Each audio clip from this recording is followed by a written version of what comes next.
your first day at work and you show up an hour late, what happens? Your boss is not going to be happy, and you're probably going to get fired. And you're probably going to get fired. That's what Proverbs talks about. It's what we'd almost call common sense. It's like, if you don't know it, it's not common, so it sounds like common sense. So Proverbs is really, really good when you want to know how to get started off in life and how to do things right. And actually, there's a whole, if you go to the bookstore, you girls are too young, but so you guys in the back, Morton, what do they call, Sam? What do they call that category of books when you want to get ahead in your career? What do you call those? It's a whole self-help books. And what is what's that? A scam. Are you reading enough of them? Buy my self-help books. Well, what do self-help books normally talk about? By yourself. Accept yourself. No, that's not what they talk about. Well, No. But the good ones, what do they talk about? Of highly effective people. Yeah, and what are those habits? It's typically showing up, on time, making clear presentations, being honest, a lot of honesty stuff, right? I forget what the 7 habits of highly effective is super popular, but I forget what the exact 7 habits were. Do you remember? But when you look at them, they're actually very biblical, and they're mentioned over and over in Proverbs. So that's really good. Now, when you get to Ecclesiastes, like Jonathan Morton said, it's a follow-up. So now you're getting more. It's kind of the same, but it's figuring out you've already checked the engine light. You're not going to try driving. Now it's getting into, well, where are you going to go with this car? Okay, now it's getting more into the map. So it's a little more higher level wisdom. Okay, you actually put gas in there, and you check the oil, and you check the engine light, and you did all the basic stuff. So you're not going to blow it up. So we're beyond Proverbs. It's still now you're going to start going somewhere. So Ecclesiastes deals more with the wisdom of how to figure out where to go, or if you're on your way, there's a roadblock, your car's still working, but you don't know what to do. Do you go right or left? Do you take a different direction? And Ecclesiastes talks a lot about how to deal with that situation. So it's a lot more philosophical. It's a lot more woo-woo, as we would say. So that's kind of fun. So what we're going to do is read. We're going to read. I'll need some readers. And especially they'll have to stand up because in this one it's wisdom. Lady Wisdom is personified. She's a woman, and she speaks. There's also Lady Folly. She's also a woman, and she also speaks out. You look great back there because I need somebody to, I was going to actually ask Mrs. Orr, she's not here, to do some sort of theater improvisation back there. You got to read whenever, I'm going to have you read the section where Lady Wisdom is calling out. And then I'll lead, I don't think Folly actually speaks, but she's mentioned. Can you do that? Where? Okay. I'll take that as a yes. All right. Proverbs chapter 9. So this is a section where they're not giving you specific ideas on like how we would call today shake hands with the boss, speak to him respectfully. There's the equivalent in here. There's all these little things. Don't talk bad about your boss around other people, things like that, right? So that's what it's common sense. Some people don't have that. So this one is telling you why Proverbs is good to know, this kind of wisdom. So, okay, chapter 9. If you can do that standing up and project your voice. She's talking to naive people. Kind of have to wake up before they get fired. Go ahead. Oh, you want me to read Yeah, it? chapter 9. Oh, okay. Wisdom has built her house. She has hewn out her 7 pillars. She has slaughtered her meat. She has mixed her wine. She has also furnished her table. She has sent out her maidens. She cries out from the highest place of the city. Whoever is simple, let him turn in here. As for him who lacks understanding, she says to him, come, eat of my bread, and drink of the wine I have mixed. Forsake foolishness and live, and go in the way of understanding. He who corrects a scoffer gets shame for himself, and he who rebukes a wicked man only harms himself. Do not correct a scoffer, lest he instruction to a wise man, and he will be still wiser. Teach a just man, and he will increase in learning. The fear of the Lord is the beginning of wisdom, and the knowledge of the Holy One is understanding. For by me your days will be multiplied, and years of life will be added to you. If you are wise for yourself, and if you scoff, you will bear it alone. A foolish woman is clamorous. She is simple and knows nothing. For she sits at the door of her house, on a seat by the highest place of the city, to call to those who pass by, who go straight on their way. Whoever is simple, let him turn and hear.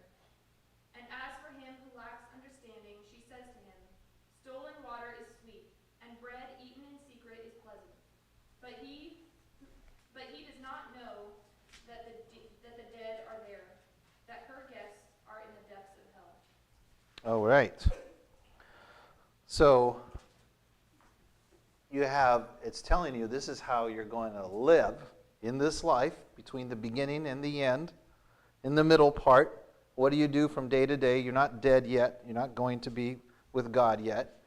And mom and dad aren't taking care of you 100%. So you're in that middle part. Now you start to have wisdom.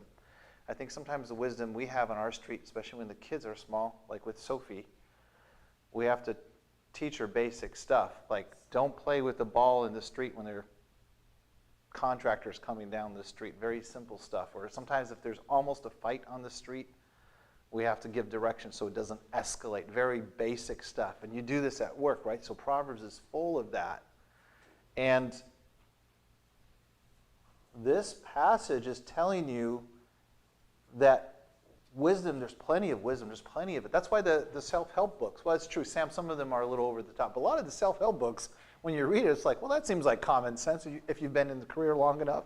That's kind of a dumb move to do that. And so these self-help books deal with a lot of people's problems that they didn't learn, and now teaching you a way to overcome that. That's why they're so popular. So I think the more problems people have, the more you're going to see people coming up with ideas that seem like common sense. And so you need a lot of that. And it's everywhere. But what's also everywhere, Caleb? What is also everywhere? It's also calling out from the high places. Who's calling the stupid people? I wasn't here for the last 6 months. No. I mean, right now, she was just reading the foolish woman. The foolish woman is also the opposite of Lady Wisdom is also calling out. She's saying, "Hey, Is her name Holly or folly. She might be Holly in some particular cases. Folly. I think another translation is even called folly. It's the foolish woman. She's also pretty loud. It says it's actually clamorous. So she's noisy too. It's like, look over here.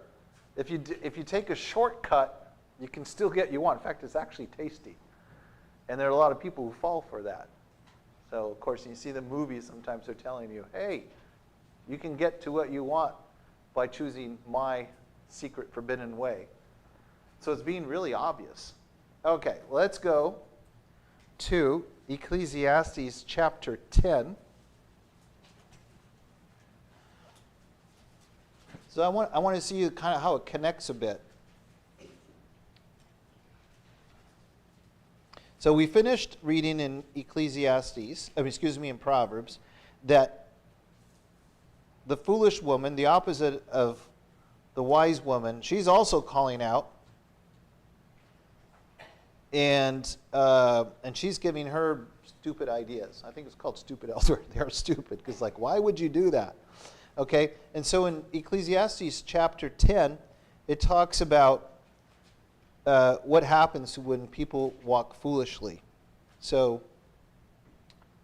Eric, if I can have you read that, chapter 10, Okay. Ecclesiastes. Wisdom and folly. Dead flies putrefy the perfumer's ointment and cause it to give off a foul odor. So does a little folly to one respected for wisdom and honor. A wise man's heart is at his right hand, but a fool's heart is at his left. Even when the fool walks along the way, he lacks wisdom, and he shows everyone that he is a fool. If the spirit of the ruler rises against you, do not leave your post, for conciliation pacifies great offenses. There is an evil I have seen under the sun, as an heir proceeding from the ruler. Folly is set in great dignity, while the rich sit in lowly places. I have seen servants on horses, while princes walk on the ground like servants. He who digs a pit will fall into it, and whoever breaks through a wall will be bitten by a serpent. He who quarries stones may be hurt by them, and he who splits wood may be endangered by it. The axe is dull and one does not sharpen the edge, then he must use more strength. But wisdom brings success. The serpent may bite when it is not charmed. The babbler is no different. The word of a wise man's mouth are gracious, but the lips of a fool shall swallow him up. The words of his mouth begin with foolishness, and the end of his talk is raving madness. A fool also multiplies words. No man knows what is to be. Who can tell him after what will be after him? The labor of fools wearies them, for they do not even know how to go to the city. Woe to you, O land, when your king is a child, and your princes feast in the morning.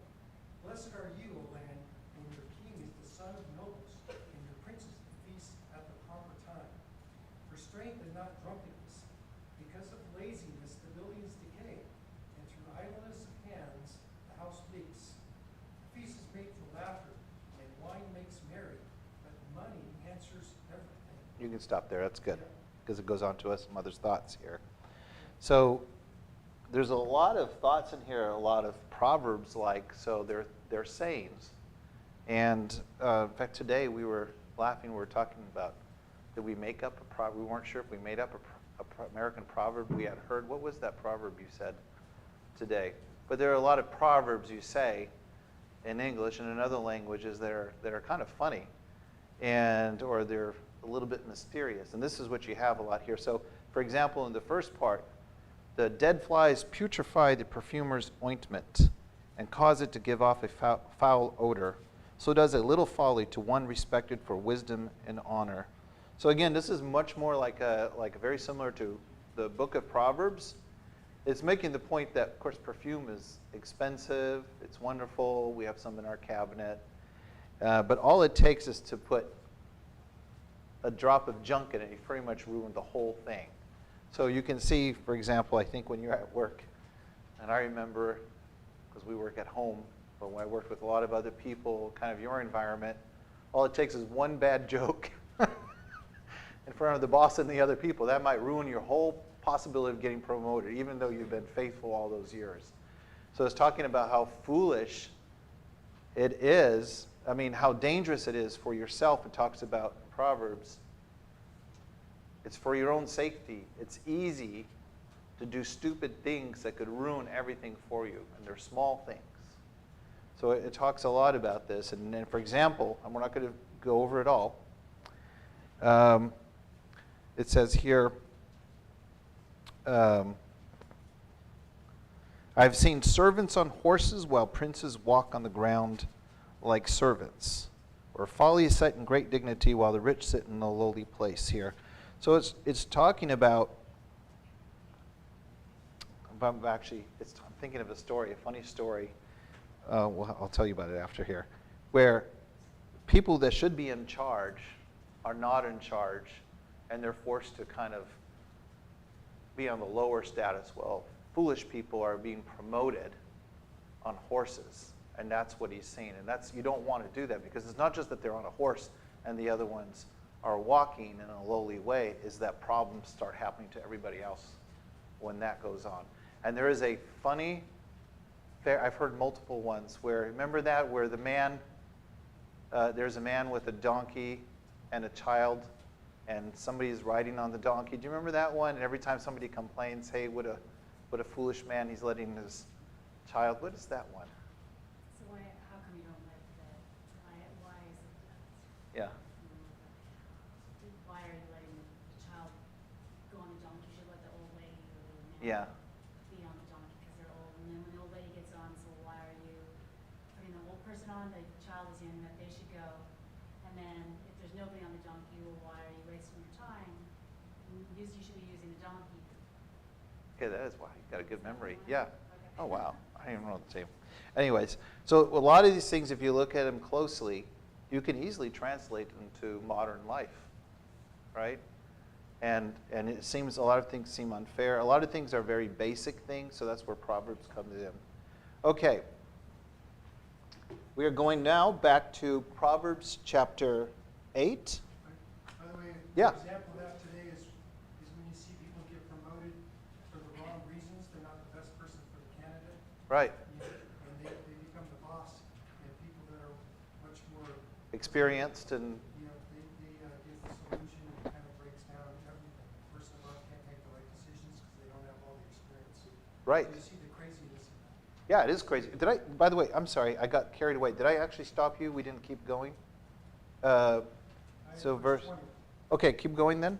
Do not curse the king, even, Oh, yeah. even in your thought. Okay, no, you did get that one right. I'm sorry. Okay. Want me to read that? No, that's good. That's good. I thought for some reason we had it. So,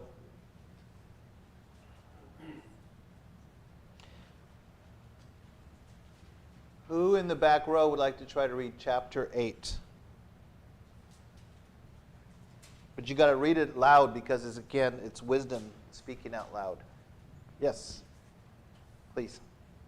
Proverbs chapter 8. Doth not wisdom cry, and understanding put forth her voice? She standeth in the top of high places, by the way in the places of the paths. She crieth at the gates, at the entry of the city, at the coming in at the doors. Unto you, O men, I call, and my voice is to the sons of man. O ye simple, understand wisdom, and ye fools, be of an understanding heart. Hear, for I will speak of excellent things, and the opening of my lips shall be right things. For my mouth shall speak truth, and wickedness is an abomination to my lips. All the words of my mouth are in righteousness, there is nothing froward or perverse in them. They are all plain to him that understandeth, and right to them that find knowledge. Receive my instruction and not silver, and knowledge rather than choice gold. For wisdom is better than rubies, and all the things that may be desired are not to be compared to it. High wisdom dwell with prudence, and find out knowledge of witty inventions. The fear of the Lord is to hate evil. Pride and arrogancy and the evil way, and the froward mouth do I hate. Counsel is mine, and sound wisdom. I am understanding, I have strength. By me kings reign, and princes decree justice. By me princes rule, and nobles, even all the judges of the earth. I love them that love me, and those that seek me early shall find me. Riches and honor are with me, yea, durable riches and righteousness. My fruit is better than gold, yea, than fine gold, and my revenue than choice silver. I lead in the way of righteousness, in the midst of the paths of judgment, that I may cause those that love me to inherit substance, and I will fill their treasures. Okay, you could stop there. I'm going to this is a long one. Johanna, I'd like you to read the second part of Proverbs chapter 8, starting at 22. It's continuing for where Mr. Minst left off. The Lord possessed me at the beginning of his way, before his works of old. I have been established from everlasting, from the beginning, before there was ever an earth. When there were no depths, I was brought forth, when there were no fountains abounding with water. Before the mountains were settled, before the hills, I was brought forth. While as yet he had not made the earth or the fields, or the primal dust of the world. When he prepared the heavens, I was there. When he drew a circle on the face of the deep. When he established the clouds above. When he strengthened the fountains of the deep. When he assigned to the sea its limit, so that the waters would not transgress his command. When he marked out the foundations of the earth. Then I was beside him as a master craftsman, and I was daily his delight, rejoicing always before him, rejoicing in his inhabited world, and my delight was with the sons of men. Now therefore listen to me, my children, for blessed are those who keep my ways. Hear instruction and be wise, and do not disdain it. Blessed is the man who listens to me, watching daily at my gates, waiting at the posts of my doors. For whoever finds me finds life, and obtains favor from the Lord. But he who sins against me wrongs his own soul. All those who hate me love death. Okay. So obviously, it sounds like wisdom is very, very important. In fact, it's not being wise and having wisdom, and it obviously is also talking about the creation of the world, which takes a lot of intelligence, is associated with being wise, and that it is worth spending time. It's not something that you want to just sort of casually add to your life. You really want to be a person who wants to know how to be wise.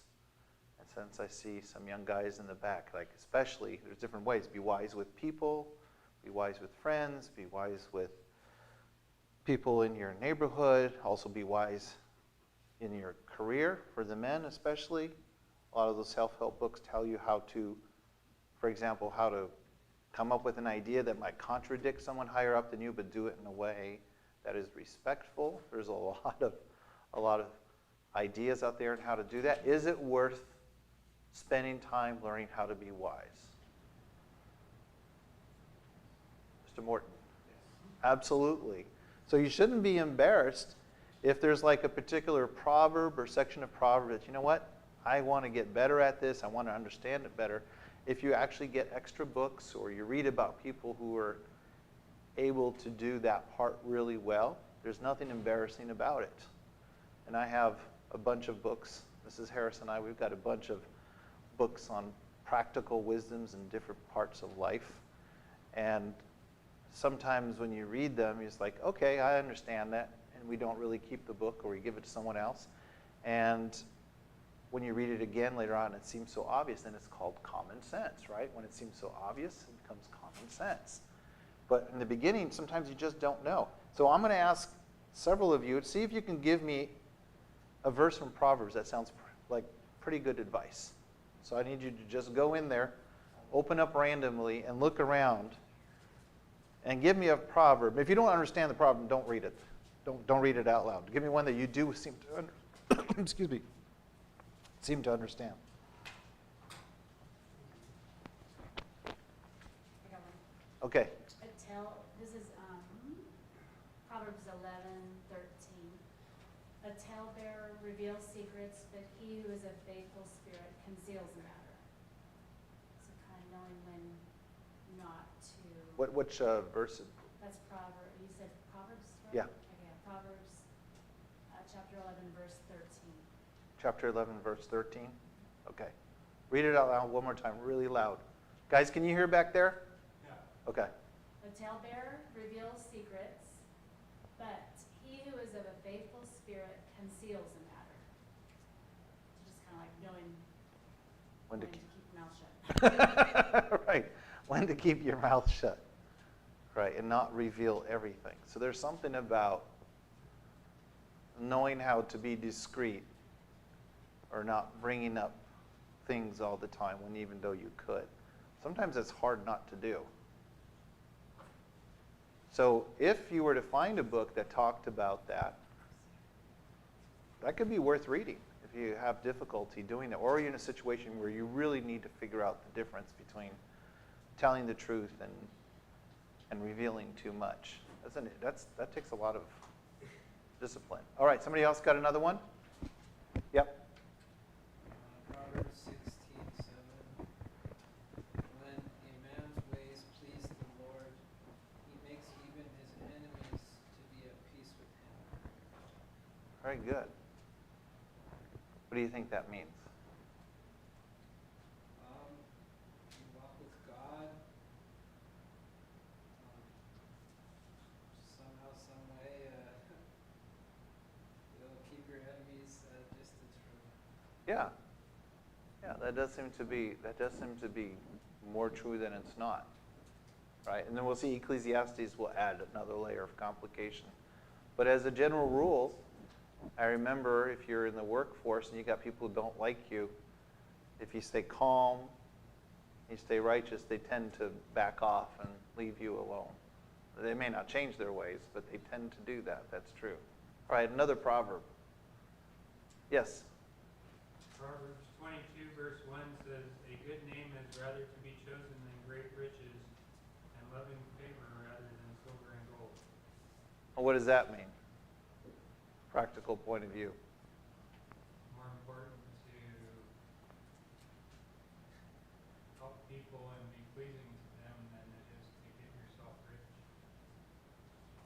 So what's in it? What's in it for you? Because remember, Proverbs is about as much as for you getting something out of it as other people getting something out of it. Seems like it could be more of a blessing to not be at odds with people than it would be to be rich. Right. A reputation. Yeah, wasn't John Wayne a big thing like, what is that, a word is his bond or something like that? It's been done in so many cowboy movies. True grit. Is that what it is? Well, that was his. Oh, but did you remember the saying? Yeah, it had to do with reputation. So with a reputation, you could do a lot of things because money comes and goes. But a reputation, you can leverage situations and people because they trust you, even though you don't have money. Yeah, so it is important to have that. So again, so you could actually get a book, if you had a book on how to increase your reputation legitimately, that might be worth reading about. So a lot of those books are actually kind of can be very interesting and helpful. And they're a way to basically put the gas and the oil in the car to make sure you can start off on life. All right, so I got yeah, one. yeah, Because this is even more wisdom with wisdom. okay. Wisdom upon wisdom. Proverbs 26:4 and then 5. Okay. Do not answer a fool according to his folly, lest you be like him. Okay, so you understand that? The fool is talking to you, and you come back the same way, you're going to be like the fool. Then the next one says, answer a fool according to his folly, lest he be wise in his own eyes. Wait, you just said don't answer a fool, and then it says answer a fool. Well, it sounds like a riddle. What does that mean? There's wisdom there, isn't it? It depends on the situation. When is it best to be silent, and when to respond to foolishness, depending on the situation. So you have to be wise which proverb to use in that same situation. Yeah, yeah. So again, you could get a whole, probably a series of books. In fact, I see one now on my Instagram because Mrs. Harris and I are doing Toastmaster, and so we're starting to see these advertisements for how to improve your speech, especially in a business situation. And a lot of times it deals. I think one of them is like, how do you deal with disrespect in the workplace or conflict. And it teaches you how to be careful with your words, but still manage the situation, especially if you hear something foolish. And you have to sort of contain that, but yet keep it going. So is that worth studying?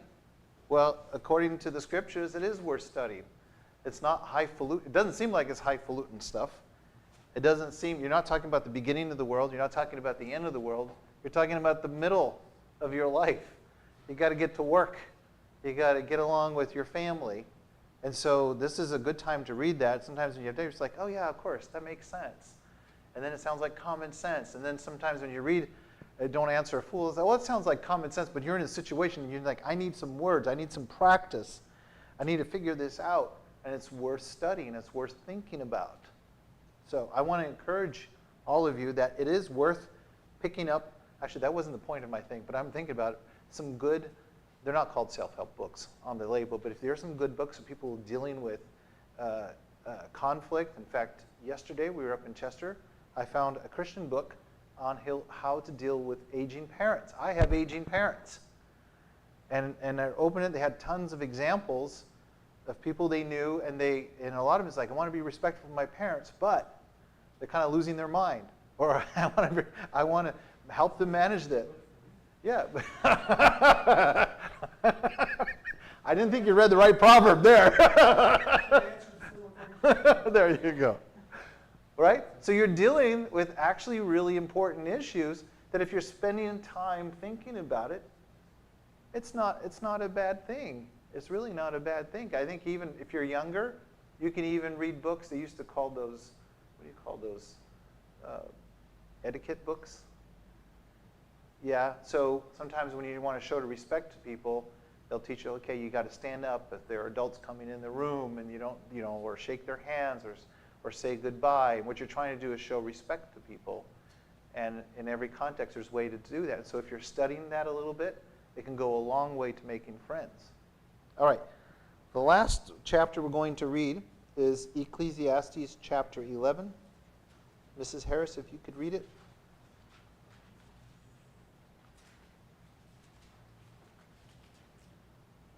Cast your bread upon the waters, for you will find it after many days. Give a serving to 7 and also to 8, for you do not know what evil will be on the earth. If the clouds are full of rain, they empty themselves upon the earth. And if a tree falls to the south or to the north, in the place where the tree falls, there it shall lie. He who observes the wind will not sow, and he who regards the clouds will not reap. As you do not know what is the way of the wind, or how the bones grow in the womb of her who is with child, so you do not know the works of God who makes everything. In the morning sow your seed, and in the evening do not withhold your hand. For you do not know which will prosper, either this or that, or whether both alike will be good. Truly the light is sweet, and it is pleasant for the eyes to behold the sun. But if a man lives many years and rejoices in them all, yet let him remember the days of darkness, for they will be many. All that is coming is vanity. Rejoice, O young man, in your youth, and let your heart cheer you in the days of your youth. Walk in the ways of your heart and in the sight of your eyes, but know that for all of these God will bring you into judgment. Therefore remove sorrow from your heart and put away evil from your flesh, for childhood and youth are vanity. Okay. Actually, last time we talked, this is, if you might recognize it, we talked about this when I did this last time on Ecclesiastes. And we were saying that the better translation for vanity is more like fleeting, which could feel like vanity, but not necessarily. It means it's disappearing quickly. So what it's talking about here, Ezra, what do you think this section is talking about?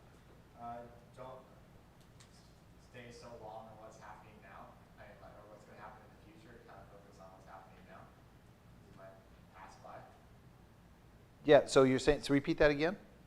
Don't think about too hard about what's going to happen in the future with like the clouds and stuff like that. Okay. And more focus on what's happening now. Okay, and why is that? Because it'll pass by while you're focusing on it. Okay. Caleb, were you wanting to say something? You look like you're about ready to you're giving him some kind of smile there. Sam, you want to give it a shot? What the passage is talking about? I was going to comment on Oh yeah, go ahead. Make the comment. a lot of people, they think about like, well, their future, and they think about like what will happen in the future, but a lot of people won't take any action toward it. Like the hardest step is that first step of like getting something done. And so, it's kind of like, say, don't worry about the future, focus on the present. A lot of times people worry about what may come, yet won't prepare for it or won't do anything until it's the last minute. It's already gone. It's already gone. Yeah, actually, yeah, I like both of what you guys said. So this one is to give you a taste of what Ecclesiastes. It's a little harder to read Ecclesiastes because it assumes that you've already put the gas in the car, you put the oil, your tires have the right treads, and now you're ready to go. And now this one is not talking about the kind of things that you do that blow you up, that don't get you going. It's telling you need to turn that key and start moving, right? You need to make some tracks. You need to start doing things. And this is going to get into where God blesses the believer, even if things don't necessarily turn out the way he thought it would, which is an extra blessing. But he needs to be taking some strong action. And in fact, it implies he might have to do several things that may not work out. Because some things don't work out, and it's not because God is mad at you. Remember, you've already got Proverbs down. You've got everything ready to go, but you can't just sit there in the parking lot. You've got to turn that key and start heading out and making some plans and going. And you might have to change those plans, or it might not work out. In fact, Ecclesiastes deals a lot with that, much more kind of higher level scene looking at life. So we have Proverbs, making sure that you can get your car moving, And then Ecclesiastes says, now you're on the move. You're not doing this. Remember not to do the stupid things. Pay attention to the engine light, but keep going. And then it's going to tell you how to deal with changes in the scenery and what happens if you come across an obstacle or something else happens like that. So tonight, what I'm encouraging you to do is that if you feel like you are not handling the basics, like you're blowing up with people or things aren't working out, look at Proverbs more. If you feel like you got that correct, and you might, says we can, that you're doing okay, you're doing everything possible, but maybe you're still not getting promoted. Thinking about the guys back there. If you're still not getting promoted, maybe that's where you need to go to Ecclesiastes. Ecclesiastes will give you a better understanding. So Proverbs, the basics. Ecclesiastes is the big picture view. Yes? Can I add two things? Yeah. Two of my favorite verses about wisdom is the fear of the Lord is the beginning of wisdom. Right. So that shows your relationship with God. Right. Respecting who God is, and being subject to Him, the fear of the Lord. That's the beginning of wisdom. Right. So you got to have that. And then how do you get wisdom from James chapter 1? We've been going over James Yeah. in Bible study. It says, if any of you lack wisdom, let him ask of God, who gives to all liberally and without reproach, and it will be given to him. Yeah. So we go to God to get wisdom too. Yeah, it totally matches. Like God wants to give us wisdom. It's not like some super extremely dark secret thing. You can say, hey, or you can go to someone, if you probably had a younger person, like, how do you get ahead in this company? It's like, well, this boss really likes his reports done on time. So whatever you do, you get them on time. That would be somebody saying, acquire wisdom and you're willing to give it to them. That's how God is with us. They say, if you really want to know, I'm going to tell you. I'm not going to try to keep it a secret. So it's possible to have the kind of wisdom that you get in Proverbs. And then once you get that, you probably have to deal with Ecclesiastes a little bit. So, all right, thank you. Caleb, I'll have you close in prayer since you opened in prayer. Right. Dear Lord, thank you for Mr. Harris teaching tonight. I pray that we would take all that we learned from what he taught, and that we would apply to our lives, and that we would just follow hard after you this week and always, and strive to be better people for you. Just may I pray. Amen. Amen.